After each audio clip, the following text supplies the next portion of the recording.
all you have to do is slide it into the bed, throw a blanket on top, and strap it down.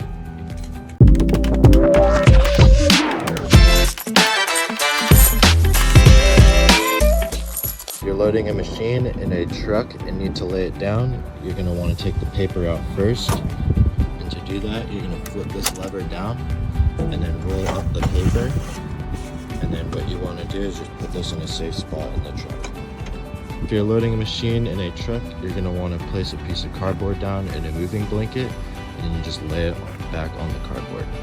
After you have laid the machine back on the cardboard and lifted it up, all you have to do is slide it into the bed, throw a blanket on top, and strap it down.